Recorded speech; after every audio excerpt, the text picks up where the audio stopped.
So today we're gonna try and find out why a 26-year-old Honda costs 100 grand. Well, and it's this Honda, by the way. What's up everybody, and welcome to Finally Legal. In this series, we drive the JDM legends that are, well, finally legal.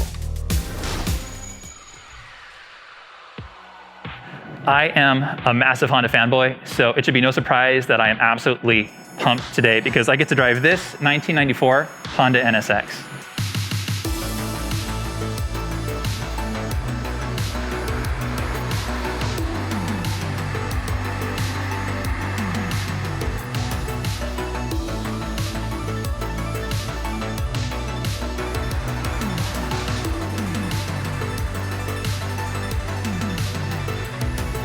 Now, what I love about this car is that it represents Honda at its best. This is a pure work of art. It's a passion project by the Honda engineers, and it really shows. It looks incredible. I mean, that's obvious. This is pure 1980s Honda design. It's pure 1980s Japanese design, and I don't think there's a wrong line on this body. While this car looks beautiful, a lot of people don't realize just how innovative it was for its day.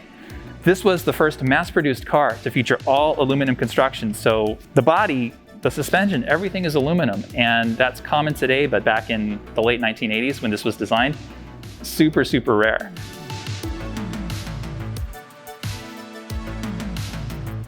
So this car is renowned for its handling, and one of the famous stories about this car and the development of the handling is that none other than Ayrton Senna helped develop the chassis tuning for this car.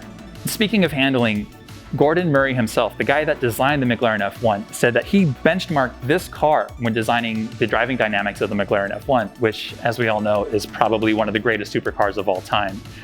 If this car is good enough for McLaren, it's good enough for, well, the rest of us. I mean, this was a proper exotic car that not only could hang with the rivals of its day, it could beat them.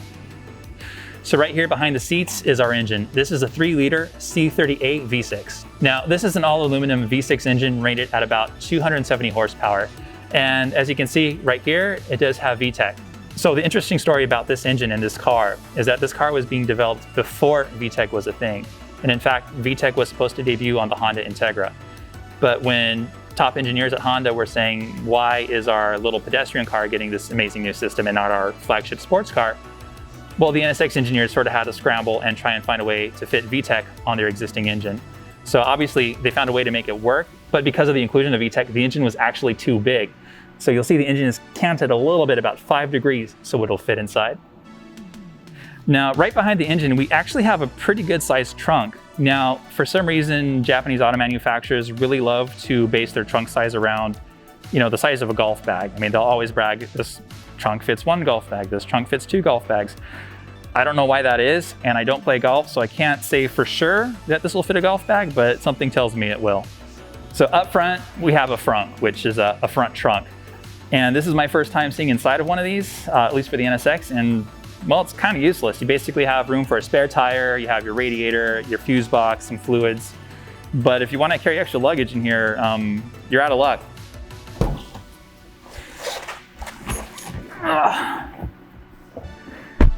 Now, I don't know if I'm too old or too tall, but there is no graceful way to get inside this thing.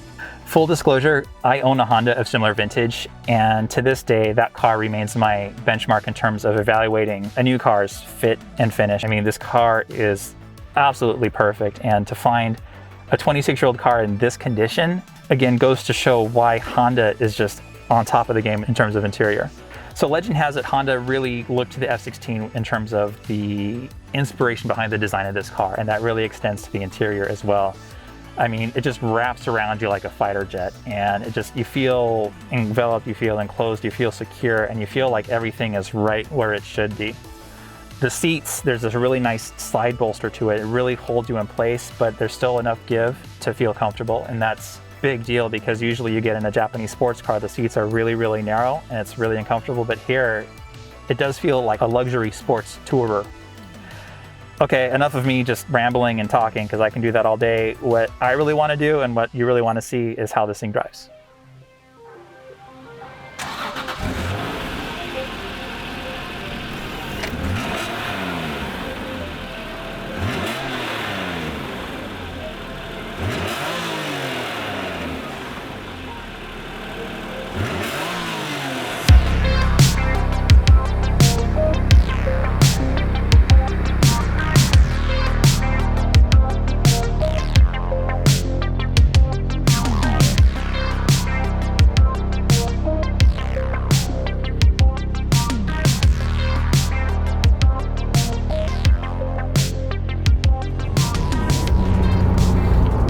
this is phenomenal. I mean, my brain knows I'm driving an NSX. I know I'm driving a supercar, but it does really feel like a Honda. I mean, it's just, everything is just so easy to use. I mean, Honda's gear shifts, I mean, the transmissions, the gearboxes, I think are some of the industry's best, just in general, even cars this old, and this one's just really smooth, really just kind of like butter. I don't quite have to muscle things into gear.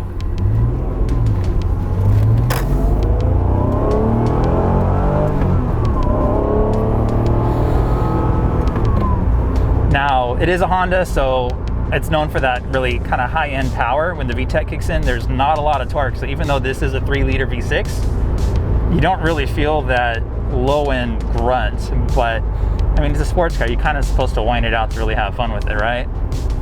Now, one of the things I personally like about this Honda, I mean, and specifically this 1994 NSX, is it's still an analog throttle. So in 1995, the NSX sort of became famous because it went to, I don't know if it was the first car with an electronic throttle, but it was one of the first, definitely very early. So what that means is for an electronic throttle, what that means, you press the gas, the computer takes your signal, thinks about it for a little bit, and then controls a little servo that basically makes the throttle work. With this, you press the gas, it pulls the cable pulls the throttle. So it's a direct mechanical connection between your foot and the throttle of the engine. And you really, no matter how good computers get, I mean, you really can't match that exactness that the mechanical connection brings.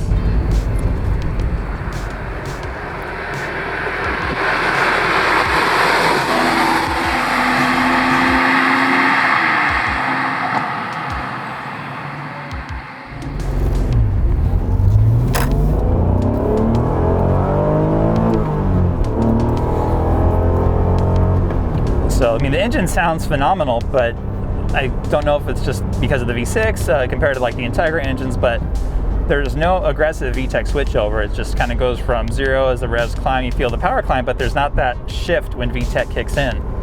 So it's like a really sort of luxurious power plant. And I mean, it does make sense why Honda marketed this as an Acura, as a luxury brand here in North America.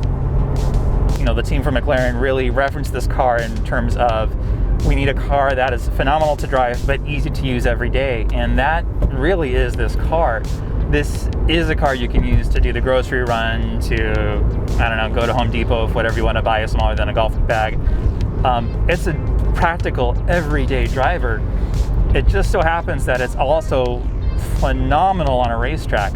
I mean, in my job, I've been incredibly fortunate enough to drive modern day hypercars. We're talking, you know, 6-7 figure vehicles, pinnacles of performance, pinnacles of technology. And if I'm honest, I would take this car over any of them any day. I mean, yeah, perhaps that's because I'm a Honda fanboy, but if I'm honest, it's cars like this that made me a Honda fanboy in the first place. So it's kind of come full circle, I guess.